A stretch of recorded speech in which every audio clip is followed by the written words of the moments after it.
Good day, everyone. How are you today? I hope you are all fine and excited to learn and discover new things. I am Genevieve J. Alejandrino from BTPT 38, your student teacher at the subject Technology for Teaching and Learning Tool. Before we start into our discussion to apply with audio recording and podcasting, let us first watch. If you've ever said to yourself, I can do this, I'll do my best, I've got this, you've been affirming to yourself, telling yourself positive words without realizing it. Because these simple statements help to shift and focus the mind on something positive rather than negative.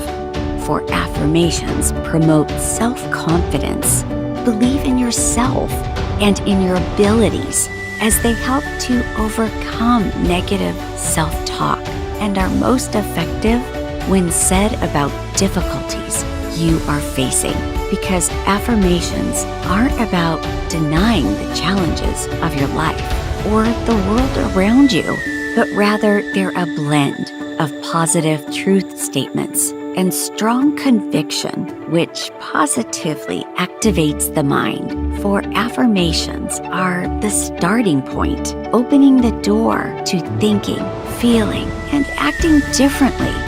For if you can change your thoughts, then you can change everything. So start today, make it a habit, and transform your life with positive declarations. Thank you for viewing this inspirational video and feel good. But don't forget to subscribe and remember to talk to yourself like someone you love.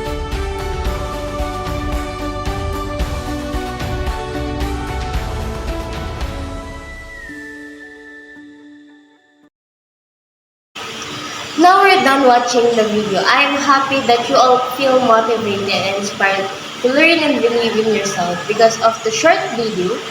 The message of the video for me as an individual that there are times that we fall or don't get what we expected in life. But there's always room for improvement and learning. So take your failures as motivation to be a better version of yourself. I am sure that many of you already have knowledge and experience in creating audio or podcast. So here are the objectives for our lesson today. At the end of the lesson, the students are expected to introduce audio podcasting. The second one is identify software application for audio recording and podcasting. Demonstrate how to create audio recording and podcasting and appreciate the value of audio recording and podcasting. So what is audio? So audio is a sound of sequence naturally analog signals that are converted to digital signals by audio card. Using a microchip called an analog to digital converter ADC, when sound is played, the digital signals are back to the analog that generate variety sound. So what is audio recording? It records of an interview, meeting, and sounds from the environment. So one of the example of audio recording is radio broadcasting. So radio broadcasting didn't use a visual sense, but nowadays radio broadcasting uses visual. They are now doing radio broadcasting while showing who is the broadcaster. But as we can see that the audio are still there, there's still sounds produced to deliver a message or information. Has anybody here tried to create a motivational speeches and record it on her or his own using mobile phone? A digital audio or video file for reading, usually part of a film series that can be downloaded from a website to a media player or computer. Now we're done with the audio recording and podcasting. Let us now move on to the benefits of using those things in teaching. Audio recording and podcasting in education. So what are the benefits? The first benefits are flexible learning and availability. 24 hours a day, one of the greatest advantage of education podcasts is their portability and convenience. Podcasts can be downloaded to a mobile device, allowing the student to access the learning resources anytime, anywhere with very little effort. You can make your podcast private. There's an option to create private podcast too if you would like to it to be accessible to your student and nobody else. Here are the principles that are the same, but you'll just need to send them on a unique link or password so that you can accept content and you can learn more. The third one is student listen longer than they watch or read. One of the great power of podcasting is that the attention it attracts. It is tricky to encourage students to spend 30 minutes reading an article or watching a recorded lecture. That's because text and video require the students' full attention and they need to sit patiently doing just one thing. As you probably know, this is tricky not least because of the range of the distractions. Just sitting waiting on the next browser tab. The fourth one is podcasting in education lecture review. One of the simplest uses of podcasting is to record your existing lectures. This makes them easily accessible to students and creates an invaluable lectures. Students can use the podcast for reference purposes or when they're preparing themselves for upcoming examination, and students who had challenges in understanding a topic in the classroom can listen to this podcast. They can study the content and understand the topic at their own pace. This capacity to review again and again is a particularly valuable to students from an international background or with learning these difficulties. So, too many of the current student generation, learning through listening is enjoyable and less tedious than reading. Educational podcasts are appealing and many encourage students who don't like reading. Many students may struggle with reading through mental impairments such as dyslexia, and podcasts can be a big aid in this. Podcasts are equally useful in case where a visual impairment makes a traditional learning methods arduous.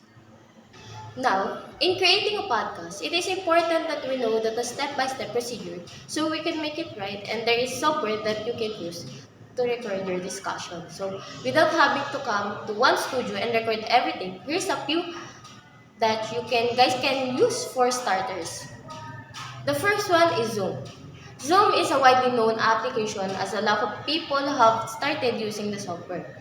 During the lockdown for online meetings, online classes, conferences, and hangouts with friends, family, since most of them already have Zoom, it has become an easy pick to do a remote recording as you won't need to require others anymore.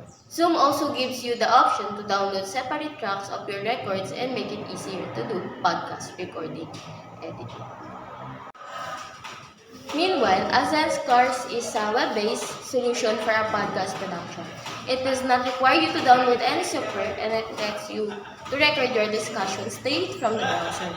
This allowed podcast producers to quickly record their guests over the web in the studio quality by simply sharing a link and letting them into the digital audio workspace and start the session.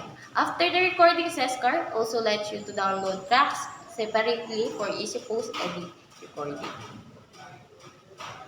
So we have also CleanBeat.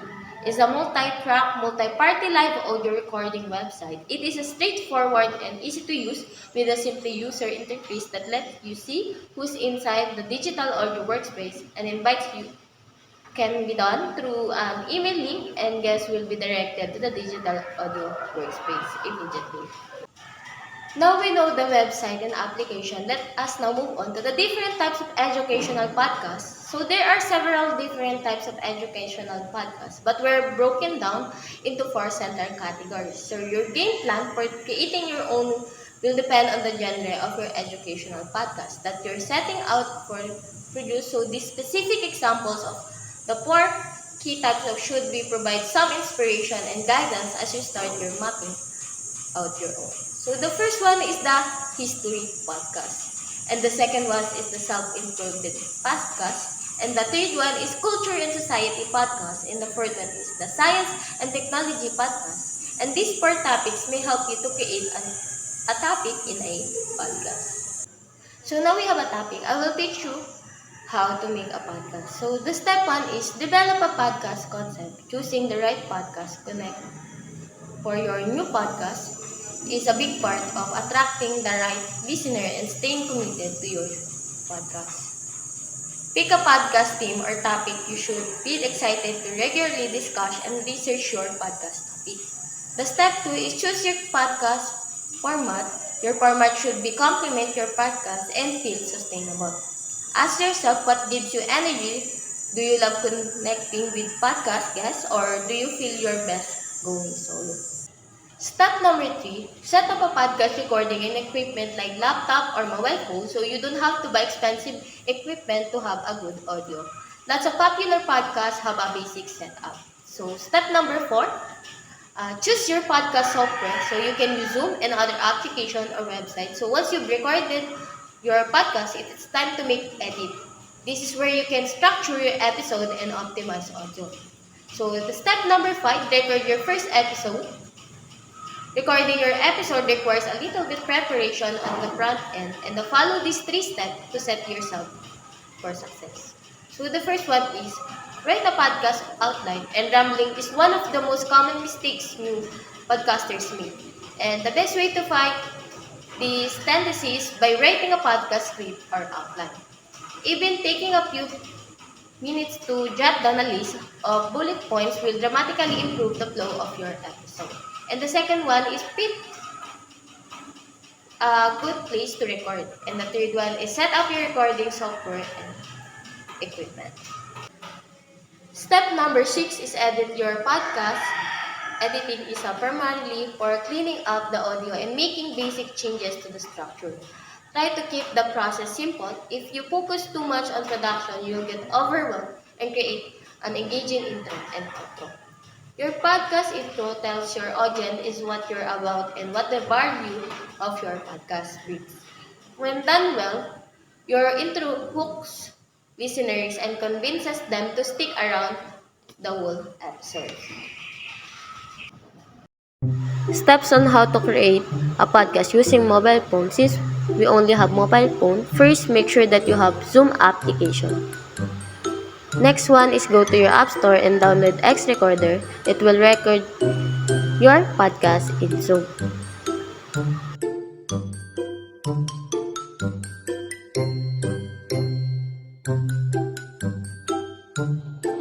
The next one is go to your X Recorder and check the settings. Make sure that your audio setting was on. It will record your voice and other sounds.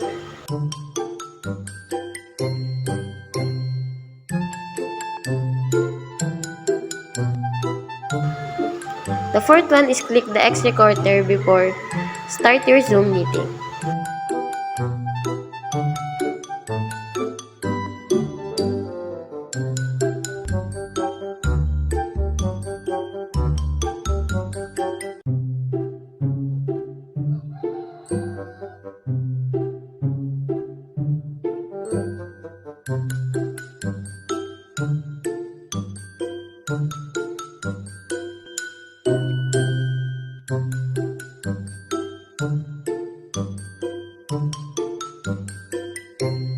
And the fifth one is go to your Zoom application, then start a meeting.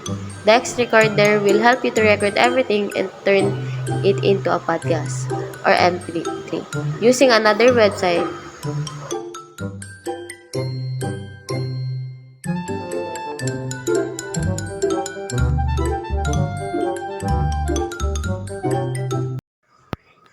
When you're done, go to your Google and click the Google.